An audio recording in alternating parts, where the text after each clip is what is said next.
ഇപ്പം പലരും ഈ പറയണ ദൈവതുല്യം കാണുന്ന ആളുകളാണ് നിങ്ങൾ. അങ്ങനെ തന്നെ പറയും. ഇപ്പം ഏത് മതസ്ഥരായിക്കോട്ടെ, ഇപ്പം നിങ്ങളുടെ ഭജന കേൾക്കുമ്പോൾ ഒരു റിലീഫ് ഉണ്ട്. ഇപ്പം പലപ്പോഴും ഇന്നത്തെ കാലഘട്ടത്തിൽ ഈ പറഞ്ഞ കൗൺസിലിംഗ് അല്ലെങ്കിൽ ഇപ്പോൾ ട്രോമ, ഡിപ്രഷൻ അങ്ങനെയൊക്കെ അനുഭവിക്കുന്ന ആളുകൾ നിങ്ങളുടെ ഭജനയാണ് കേൾക്കാൻ പറയണേ.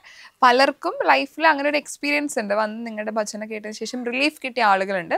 അത് കമൻസിലൂടെയും കുറിപ്പിലൂടെയൊക്കെ പല സ്ഥലത്ത് വായിക്കാനും സാധിച്ചിട്ടുണ്ട്. ശരിക്കും പറഞ്ഞാൽ ഇപ്പം നിങ്ങളൊരു ഡോക്ടറല്ല, നിങ്ങൾ ഇപ്പോൾ പറഞ്ഞ ദൈവതുല്യം എന്ന് കാണുന്നുണ്ട്, നിങ്ങൾ ദൈവമല്ല, പക്ഷേ നിങ്ങളിലൊരു മാജിക് ഉണ്ട്. സോ അത് സ്വയം വിശ്വസിക്കുന്നുണ്ട്, ആ ഒരു മാജിക്. അതാണ് ഫ്രണ്ട്ഷിപ്പ്. Magic friendship. ഇത്രയും പേര് പറയുമ്പോൾ തന്നെ വിശ്വസിക്കാതിരിക്കാൻ പറ്റില്ലല്ലോ. എന്താ അത് ഇരിക്കാൻ പറ്റില്ല എന്ന് പറഞ്ഞു കഴിഞ്ഞാൽ എന്തോ ഒരു കാര്യം ഈ പാട്ടിലൂടെ അല്ലെങ്കിൽ ഞങ്ങളുടെ ഫ്രണ്ട്ഷിപ്പിലൂടെ നടക്കുന്നുണ്ടെന്ന് മനസ്സിലാവുന്നുണ്ട്.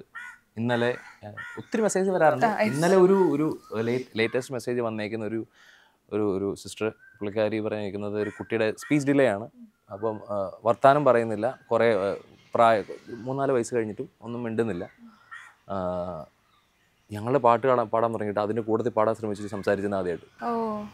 അതൊക്കെ എന്താ പറയേണ്ടത്, അതൊക്കെ ദാറ്റ് സംതിങ് അല്ലേ? ശരിയാ. മേ ബി ആ മ്യൂസിക്കിൻ്റെ ആവാം, അല്ലെങ്കിൽ ഞങ്ങളുടെ ആ ഫ്രണ്ട്ഷിപ്പിലൂടെ വരുന്ന പോസിറ്റിവിറ്റിയുടെ ആവാം. അതെ. പിന്നെ ഈ പറഞ്ഞ ആ പവറിൻ്റെ അനുഗ്രഹം. വീടോണോ അല്ലേ? നമുക്കറിയത്തില്ലാത്ത ഒത്തിരി കാര്യങ്ങളുണ്ട് ലോകത്ത്, അറിയില്ല.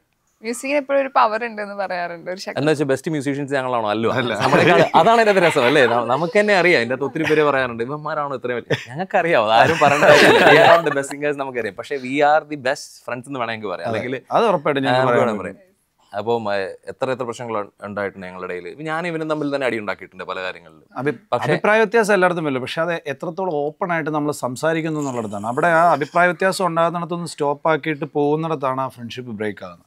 അഭിപ്രായ വ്യത്യാസം ഉണ്ടാകുമ്പോൾ അതിൽ ഒരാൾ പറയുന്ന ഏതാണ് ബെറ്റർ എന്ന് രണ്ടാളും മനസ്സിലാക്കുന്നിടത്താണ് ആ ഫ്രണ്ട്ഷിപ്പിൻ്റെ വാല്യൂ വരുന്നത്. അത് ഞങ്ങൾക്കിടയിൽ എല്ലാവരുടെ ഇടയിലും ഉണ്ട്. ഇപ്പോൾ പല രീതിയിലുള്ള അഭിപ്രായ വ്യത്യാസങ്ങളുണ്ടാകും. പക്ഷേ അതിനകത്ത് 10 പേര് 10 അഭിപ്രായം പറഞ്ഞാൽ അതിനകത്ത് ഏറ്റവും ബെസ്റ്റ് അഭിപ്രായം ആരാണോ പറയുന്നത് അതാണ് നമ്മൾ ചൂസ് ചെയ്യുന്നത്. അതിന് പിന്നെ ആർക്കും ഒരു വിഷമമില്ല. അത് എന്താ പറയുക, വേറൊരാളുടെ നാശത്തിന് വേണ്ടിയിട്ടല്ല എന്ന് എല്ലാവർക്കും അറിയാം. നമ്മളുടെ ആ ആസ് എ ടീം നന്ദഗോവിന്ദം എന്നുള്ള ആ ഒരു ടീമിൻ്റെ ബെറ്റർമെൻറ്റിന് വേണ്ടിയിട്ടാണെന്ന് എല്ലാവർക്കും അറിയാം. അപ്പോൾ അത് ചൂസ് ചെയ്യാൻ ആരും ഒരു മടി കാണിക്കാറില്ല. അതല്ലേ ശരിക്കും ഫ്രണ്ട്ഷിപ്പ് എന്ന് പറയുന്നത്. പിന്നെ രണ്ടാമത്തെ കാര്യം, ഞാൻ പൃഥ്വിരാജ് ഒരു ഇൻ്റർവ്യൂവിൽ പറഞ്ഞേക്കുന്ന കാര്യം, അത് പലരും പറഞ്ഞു കേട്ടിട്ടുണ്ട്. We might not be the best talented people, പക്ഷെ നമ്മൾ the most hard working നമുക്കാകാൻ പറ്റും അല്ലേ? അപ്പോൾ അത് മാത്രമേ നമ്മൾ ഫോക്കസ് ചെയ്യുന്നുള്ളൂ. നമുക്ക് ഏറ്റവും ഹാർഡ് വർക്ക് ചെയ്യുക, അതിന് വേണ്ടിയിട്ട് നമ്മൾ എഫേർട്ട് ഇടുക. അതിൽ ഒരു കാര്യം നമ്മൾ ഫോക്കസ് ചെയ്യുന്നുണ്ടെന്നുണ്ടെങ്കിൽ 10 വഴി കൂടെ പോകാണ്ട് keep on hitting the same nail അല്ലേ? നമ്മളത് എന്നെങ്കിൽ മാത്രമേ നമുക്ക് ആ ഫോക്കസ്ഡ് കിട്ടുള്ളൂ. Need B focused. ആ ഒരു കാര്യത്തിൽ തന്നെ ചെയ്തുകൊണ്ടിരിക്കുക. ബെസ്റ്റ് അല്ലെങ്കിലും നമ്മൾ ഒരു സമയത്ത് ബെസ്റ്റ് ആകും. അതിൻ്റെ എക്സാമ്പിൾസ് ആണ് ഞങ്ങൾ. അപ്പം ഞങ്ങളൊന്നും ഒരു സ്റ്റാർ സിംഗേഴ്സിലോ അല്ലെന്നുണ്ടെങ്കിൽ ഒരു കോമ്പറ്റീഷനിലോ പോയിട്ട് ഒരു വിന്നേഴ്സും അല്ല ഞങ്ങൾ, ഒരു സിംഗേഴ്സും വി ആർ നോട്ട്. പക്ഷേ ഞങ്ങളുടെ കോംബോ ഈസ് മേക്കിംഗ് സംതിങ്. അത് ഞങ്ങളുടെ ഇത്രയും വർഷത്തെ പണിയും സ്നേഹമാണ്. ഇതിപ്പോൾ പലർക്കും അത് മോട്ടിവേഷൻ കൂടി. ഇപ്പം ഈ പറഞ്ഞ കാര്യം, കാരണം ഇപ്പം ഏതെങ്കിലും റിയാലിറ്റി ഷോയിൽ പോയി അന്ന് തോറ്റ് തിരിച്ചു വരുന്നവർ ഇപ്പോഴും ഡിപ്രഷൻ അടിക്കും, എന്റെ ലൈഫ് പോയി എന്ന് ചിന്തിക്കുന്ന.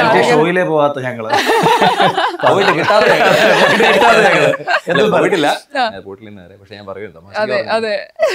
പക്ഷെ അവർക്കൊക്കെ ശരിക്കും പറഞ്ഞാൽ നിങ്ങളുടെ ഒരു അവസാനമല്ലല്ലോ, എല്ലാത്തിന്റെ ഒരു ആരംഭമായിട്ട് കാണുക എന്നുള്ളതേ ഉള്ളൂ. ഇപ്പം നമ്മൾ ഈ പറഞ്ഞ പോലെ ഒരാളെ ഉള്ളൂ ഭജന കേൾക്കാനെന്ന് പറഞ്ഞിട്ട് ഞങ്ങൾ അന്ന് അത് ഉപേക്ഷിച്ചിരുന്നെങ്കിലോ ഇന്നിപ്പോൾ ഈ കാണുന്ന 10,000 കണക്കിന് ആൾക്കാരുടെ മുമ്പിൽ ഞങ്ങൾക്ക് ഇതിങ്ങനെ നന്ദഗോവിന്ദത്തിന് പെർഫോം ചെയ്യാൻ പറ്റുമായിരുന്നില്ല അല്ലേ? അപ്പൊ അന്നും ഇന്നും ഏത് ഭ്രാന്തോടു കൂടി തുടങ്ങിയോ ആ ഭ്രാന്തോടു കൂടി തന്നെയാണ് ഇന്നും ഭജന ഞങ്ങൾ കാണുന്നതും കൊണ്ടുപോകുന്നതും. കുട്ടികൾ മെസ്സേജ് അയക്കുന്നുണ്ട്. എനിക്ക് ഇന്നലെ ഒരു കുട്ടി ചോദിച്ചു, ചേട്ടാ എങ്ങനെയാണ് ചേട്ടൻ കൺട്രി സെയിൽസ് മാനേജറുമായി അറ്റ് ദ സെയിം ടൈം മ്യൂസിക്കിലുമായി, എനിക്ക് എന്താ അടുത്ത കരിയറിൽ ചെയ്യണമെന്ന ഡിസിഷൻ വീട്ടുകാർ പ്രഷർ ചെയ്യുന്നത്, എന്താണ് ചേട്ടൻ എനിക്ക് അടുത്തരാനുള്ള അഡ്വൈസ് എന്ന് ചോദിച്ചു. അപ്പം ഞാൻ പറഞ്ഞു, എന്താണോ പാഷൻ അതിൽ ഫോക്കസ് ചെയ്യുക. അപ്പോൾ വീട്ടുകാർ പല കാര്യങ്ങളും പറയുമായിരിക്കും. അപ്പം ഇപ്പോഴത്തെ സൊസൈറ്റിയിലെ ഏറ്റവും വലിയ പ്രശ്നം ഇതല്ലേ, വീട്ടുകാർ പറയുന്നു ഡോക്ടറാകണം, എഞ്ചിനീയർ ആകണം, അല്ലെങ്കിൽ അത് കൊടുക്കണം, അവർ ഗൈഡ് ചെയ്ത് കൊടുക്കുന്ന പാത്തിൽ കൂടെ തന്നെ കുട്ടികൾ പോകണം എന്ന് പറഞ്ഞു കഴിഞ്ഞാൽ അവരൊരു സർട്ടൺ പോയിന്റിന് ശേഷം അവർ ബ്രേക്ക് ഡൗൺ ആവും കുട്ടികൾ. അപ്പോൾ ഇപ്പം ഞാൻ പോലുവാണെന്നുണ്ടെങ്കിലും ഓക്കെ, ഞാൻ ഒരു സൈഡിൽ കരിയറിൽ അച്ചീവ് ചെയ്തിട്ടുണ്ട്. Yes, I'm making money, good money from Dubai. പക്ഷേ 100% സാറ്റിസ്ഫൈഡ് ആണെന്ന് ചോദിച്ചു കഴിഞ്ഞാൽ അതല്ല. ഞാൻ ശരിക്കും എൻ്റെ മനസ്സ് കിടക്കുന്നത് മുഴുവൻ ഇവിടെയാണ്. അപ്പോൾ അതാണല്ലോ നമ്മൾ കീപ്പ് ഓൺ ട്രാവലിംഗ്. അപ്പോൾ അങ്ങനെ നോക്കുമ്പോഴത്തേനും നമുക്ക് ഇഷ്ടമുള്ള കാര്യം always keep on focusing on what you like. അപ്പോൾ അത് സമയം എടുക്കുമായിരിക്കും, പക്ഷേ അത് ചെയ്യുന്ന കാര്യം കീപ്പ് ഓൺ നമ്മൾ വർഷങ്ങളെടുത്തിട്ട് അത് തന്നെ ചെയ്തുകൊണ്ടിരുന്നു കഴിഞ്ഞാൽ definitely the result will come. അപ്പോൾ അത് കിട്ടും എന്തായാലും. അത് ഇപ്പം നിങ്ങളുടെ ഗോവിന്ദ ഭജൻസ് ഇൻസ്പയർ ആയിട്ട് ഒരുപാട് ബാൻഡുകൾ ഇപ്പോൾ പുതിയതായിട്ട് വന്നിട്ടുണ്ട്. ഇപ്പം നമ്മുടെ കഴിഞ്ഞ ഇന്റർവ്യൂവിൽ സ്ത്രീകളെ കൊണ്ടുവരുന്നവർ ഏറ്റവും കമന്റ് കൊണ്ടുവരല്ലേ എന്ന രീതിയിലായിരുന്നു. ഇപ്പൊ സ്ത്രീകളായിട്ട് ഗ്രൂപ്പ് തുടങ്ങിയിട്ടുണ്ട്. ആൻഡ് അല്ലാതെ തന്നെ ആൺകുട്ടികൾ മാത്രമായിട്ടുള്ള തുടങ്ങിയിട്ടുണ്ട്. അപ്പൊ അവര് ഒരു ദിവസം റിക്വസ്റ്റ് ആയിട്ടൊരു പറഞ്ഞൊരു കാര്യം, എല്ലാ ആഴ്ചയും നിങ്ങൾ ഇങ്ങനെ ട്രെൻഡ് കൊണ്ടുവരല്ലേ, കാരണം അവര് പോയി പെർഫോം ചെയ്യാൻ പോകുമ്പോഴും നിങ്ങളുടെ പാട്ടുകൾ പാടാനാണ് പറയുന്നത്. സോ എങ്ങനെ ഈ ട്രെൻഡുകൾ സംഭവിക്കണേ? അറിയില്ല. നമ്മളെപ്പോഴും പാട്ടുകൾ ചൂസ് ചെയ്യുമ്പോൾ ഞങ്ങളാണേലും ആദ്യം തൊട്ടേ ശ്രമിച്ചിരുന്ന നമ്മളൊരു ഓഡിയനായിട്ടിരിക്കുമ്പോൾ, ഓഡിയൻസിൻ്റെ സൈഡിൽ നമ്മളിരിക്കുമ്പോൾ ആ ഒരു പെർഫോമർ ഏത് പാട്ട് പാടിയാലാണ് നമുക്ക് ഇഷ്ടപ്പെടുക എന്ന് നമ്മളെപ്പോഴും ചിന്തിക്കും. ഇന്ന പാട്ട് ആൾ ഇന്ന പാട്ട് പാടിയിരുന്നെങ്കിൽ നന്നായിരുന്നേനെ എന്ന് നമ്മൾ ചിന്തിക്കില്ല. അപ്പോൾ ഒരു പാട്ട് ഞങ്ങൾ ചൂസ് ചെയ്യുമ്പോൾ ഞങ്ങൾ അതും ശ്രദ്ധിക്കാറുണ്ട്. ഇത് ഓഡിയൻസിന് ഇഷ്ടപ്പെടുമോ, അല്ല നമ്മളൊരു പ്രേക്ഷകനായിട്ട് നമ്മളവിടെ പോയിരുന്നാൽ നമുക്ക് ഈ പാട്ട് ഇഷ്ടപ്പെടുമോ, അങ്ങനെയുള്ള കാര്യങ്ങളൊക്കെ ചിന്തിച്ചിട്ടാണ്. ആദ്യകാലത്തല്ല കേട്ടോ, ആദ്യകാലത്ത് നവീൻ ആദ്യത്തെ ഇൻ്റർവ്യൂവിൽ പറഞ്ഞിട്ടുണ്ട് അന്ന് ഇതിനെപ്പറ്റി ചിന്തിക്കാനുള്ള ബോധമൊന്നും ഉണ്ടായിരുന്നില്ല. നമ്മൾ ഏത് കിട്ടുന്നു അത് പാടുക എന്നുള്ളതല്ലാതെ. പക്ഷെ അതിനുശേഷം ഈ പറഞ്ഞ പോലെ നമ്മൾ കുറച്ചുകൂടെ റെസ്പോൺസിബിലിറ്റി എടുക്കേണ്ട സാഹചര്യങ്ങൾ വന്ന സമയത്ത് നമ്മൾ അങ്ങനെ ചിന്തിക്കാൻ തുടങ്ങി. നമുക്ക് ഇഷ്ടപ്പെടുന്ന പാട്ടുകൾ ആണ്, നമ്മളെ സന്തോഷിപ്പിക്കുന്ന പാട്ടുകളാണ് നമ്മൾ കൂടുതലും. അപ്പം ഓഫ് കോഴ്സ് അത് ബാക്കിയുള്ളവരെ നമുക്ക് സന്തോഷിപ്പിക്കാൻ പറ്റുമെന്നുള്ളൊരു വിശ്വാസമാണ് നമ്മൾ സ്റ്റാർട്ട് ചെയ്തത്. അതാണ് അതിൻ്റെ ഒരു കാര്യം. ഞാനിവിടെ വരുന്ന സമയത്ത് അമ്പലത്തിലെ പണികൾ നടന്നുകൊണ്ടിരിക്കുകയാണ്, ചില മാറ്റങ്ങൾ വന്നുകൊണ്ടിരിക്കുകയാണ്. ഇപ്പം ഞാൻ പറയുന്ന കേട്ടു നിങ്ങളുടെ വളർച്ചയോട് കൂടി ഈ അമ്പലത്തിൻ്റെ വളർച്ച മാറ്റങ്ങൾ വന്നുകൊണ്ടിരിക്കുകയെന്ന് കേൾക്കുന്നു. എന്തൊക്കെയാണ് മാറ്റങ്ങളാണ് വരാൻ വേണ്ടി പോകുന്നത്? അതും നമ്മുടെ ഏപ്രിലെ പ്രോഗ്രാമിന് മുന്നോടിയായിട്ടുള്ള മാറ്റങ്ങളാണോ? അതെ, അല്ല അതിന് മുന്നോടിയായിട്ടുള്ള മാറ്റങ്ങൾ മാത്രമല്ല, ഇത് നമ്മളെ ഈ അമ്പലത്തിൻ്റെ ഇവിടുത്തെ ആൾക്കാരുടെ എല്ലാം ഒരു ആഗ്രഹമായിരുന്നു ഈ ഒരു അമ്പലത്തിൻ്റെ ഈ 4 കെട്ട് മതിൽക്കെട്ട് പണിയുക എന്നുള്ളതും. അപ്പോൾ ഇതിൻ്റെ പുനരുദ്ധാരണം ഇപ്പം നടന്നുകൊണ്ടിരിക്കുകയാണ്. അപ്പോൾ ഇതിൻ്റെ കൺസ്ട്രക്ഷൻ വർക്കുകൾ നടന്നുകൊണ്ടിരിക്കുകയാണ്.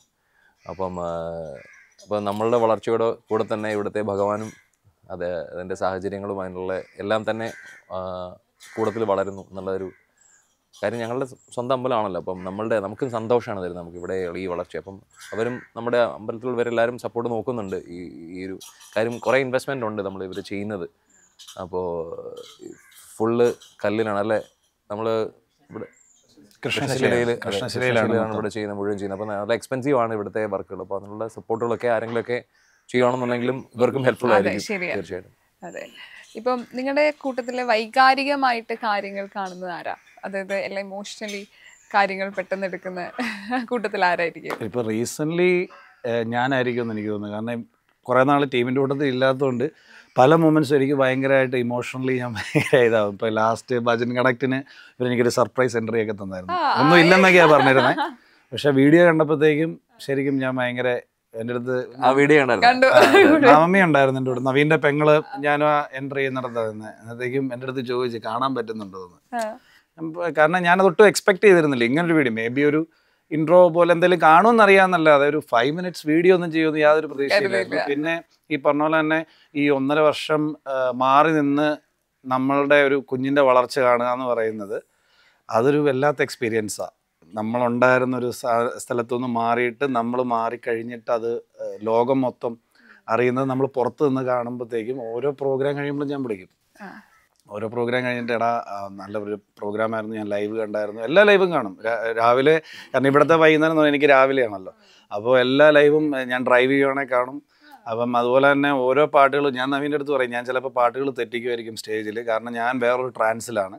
ആദ്യത്തെ പാട്ട് തൊട്ട് ഞാൻ വേറെ, കാരണം ഇത്ര നാൾ എക്സ്പീരിയൻസ് ചെയ്യാത്തൊരു കാര്യത്തിലേക്ക് വരുമ്പോഴത്തേക്കും, കാരണം ഞാൻ പോയ സമയത്തുള്ള നന്ദഗോവിന്ദ അല്ല ശരിക്കും. അതായത് ഈവൻ ഓഡിയൻസ് വൈസ് ആണെങ്കിലും സ്റ്റേജിലെ നമ്മൾ അകത്തിരിക്കുമ്പോൾ ഇമ്പാക്റ്റ് ആണല്ലോ എൻറ്റയർലി ഡിഫറെൻ്റ് ആണ്. നമ്മളിപ്പോൾ ഓരോ ദിവസം നമ്മൾ പർപ്പസ്ലി അല്ലെങ്കിൽ ആണെങ്കിലും എന്തെങ്കിലുമൊക്കെ ചേഞ്ചസ് കൊണ്ടുവരാൻ വേണ്ടി എല്ലാ ദിവസവും നോക്കിക്കൊണ്ടിരിക്കും. അത് ഞങ്ങൾ പാട്ട് മാത്രമല്ല, ഇപ്പൊ നമ്മളുടെ കീബോർഡിൽ കാണാൻ അവനൊക്കെ കൊണ്ടുവരുന്ന ഇമ്പാക്ട് എന്ന് പറഞ്ഞാല് നമ്മളുടെ ഓർക്കുന്നുണ്ടല്ലോ ഉഴപ്പൻ.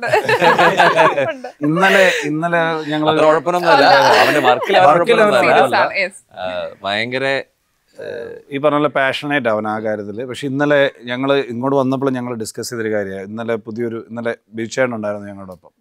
അപ്പോൾ ബീച്ചേട്ടൻ പാടിയൊരു പാട്ടിന് അവനൊരു BG ഒരു സപ്പോർട്ടിംഗ് ആയിട്ടൊരു ഇത് വായിച്ച് ഞങ്ങൾ രണ്ടുപേരും അത് നോട്ടീസ് ചെയ്തു എന്നുള്ളത് എനിക്ക് വണ്ടിയെ വന്നപ്പോഴാണ് മനസ്സിലായത്. ഞാൻ നവീൻ്റെ അടുത്ത് പറഞ്ഞു അങ്ങനെ പറഞ്ഞു ഞാൻ തിരിഞ്ഞു നോക്കിയെന്ന് പറഞ്ഞു അവനെ. കാരണം നമ്മൾ അൺഎക്സ്പെക്റ്റഡ് ആയിട്ടൊരു എന്താ പറയുക നല്ലൊരു കാര്യം കാണുകയോ കേൾക്കുകയോ ചെയ്യുമ്പോഴത്തേക്ക് ഉണ്ടാകുന്നൊരു എല്ലാരും ജയകൃഷ്ണൊക്കെ വയലിലൊക്കെ അഖിലും രണ്ടുപേരും ഓരോന്നും ഇൻസ്ട്രുമെന്റ്സ് കൊണ്ടുവരുന്ന എഫക്ട്സ് ആണ്. അവർ മൃദംഗം ഉണ്ണിക്കുട്ടനാണെന്നുണ്ടെങ്കിലും മൃദംപാട് വിപിൻ അപ്പക്കുട്ടൻ എല്ലാവരും ടീം വർക്ക് അല്ലെ. ഒരാള് ഇപ്പൊ ഞാൻ പറയട്ടെ കോറസിലുള്ള ഒരാൾ മാറിയാൽ പോലും ഞങ്ങൾക്കത് പെട്ടെന്ന് മനസ്സിലാവും. ആ ഒരാളുടെ പോലും കോൺട്രിബ്യൂഷൻ വളരെ ഇമ്പോർട്ടൻ്റ് ആണ് നന്ദഗോവിന്ദത്തിന്റെ. അപ്പോൾ അതുകൊണ്ട് ഇമോഷണലി ഏറ്റവും കൂടുതൽ ഇപ്പോൾ കണക്ട് ആയി നിൽക്കുന്നത് ഞാനായിരിക്കും. ഫുള്ളി ഈ പറഞ്ഞ പോലെ എല്ലാ പാട്ടുകളും എന്നെ സംബന്ധിച്ച് ഞാൻ വേറൊരു ലെവലിലാണ് എന്നെ കൊണ്ടെത്തിക്കുന്നത്. അപ്പം നവീൻ്റെ അടുത്ത് ഞാൻ ഇടയ്ക്ക് പറയണം ഞാൻ തെറ്റിക്ക് ഉറപ്പാണ്. കാരണം ഞാനിത് ചിലപ്പോൾ ലിറിക്സ് പോലും ഞാൻ നോക്കുന്നുണ്ടാവില്ല. അപ്പം ഞാൻ പറയാം എന്തെങ്കിലും ഉണ്ടെന്ന് നീ എൻ്റെ കാലിനിട്ടൊന്ന് തട്ടിയേക്കണം, അല്ലെങ്കിൽ ഞാൻ ചിലപ്പോൾ പാടിയൊക്കെ പോകുന്നത്. ഞങ്ങൾ തെറ്റിക്കും ശ്രീരാജേട്ടൻ. കഴിഞ്ഞ ഇന്റർവ്യൂ എനിക്ക് ശ്രീരാജേട്ടൻ കാണാൻ പറ്റില്ല. ഈ ഇന്റർവ്യൂലൊന്നും പറയരുത്. അതെ, ഞാൻ എല്ലാ സ്റ്റേജിലും തെറ്റിച്ചപ്പോൾ നിങ്ങൾ അങ്ങനെ പറയാൻ പാടില്ല പറയുന്നേ. ഞാൻ ചിലപ്പോ ഉണ്ടാവുന്ന വിചാരിച്ചു. എനിക്ക് ശ്രീരാജേട്ടൻ കാണുന്ന കഴിഞ്ഞ ഇന്റർവ്യൂ കാണാൻ പറ്റില്ല. പക്ഷെ ശ്രീരാജേട്ടന്റെ ചിരിയിൽ നമ്മളത് മറക്കും. കള്ളകൃഷ്ണൻ എന്നൊക്കെ പറയാറുണ്ട്, പേര് കേൾക്കാറില്ലേ? ഭയങ്കര ശരിയാണ്.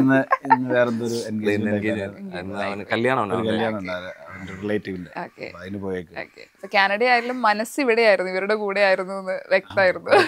അപ്പൊ ആ ഒരു ഇത് കണ്ടുകൊണ്ടാണ് എന്റെ ഞാൻ പറഞ്ഞല്ലോ ഇപ്പൊ കാലിക്കറ്റ് പ്രോഗ്രാമിനാണ് ഞാൻ വരുന്നത്. 12-ാം തീയതി പ്രോഗ്രാം, 9-ാം തീയതി രാത്രിയാണ് എന്നെ വിളിച്ചിട്ട് വരുന്നത് ടിക്കറ്റ് എടുക്കാൻ. വൈഫാണ് ടിക്കറ്റ് എടുത്ത് തരുന്നത്. എത്രയും പെട്ടെന്ന് പൊക്കോളാൻ പറഞ്ഞിട്ട്. കാരണം അവള് കാണുന്നുണ്ട് എല്ലാ ദിവസവും.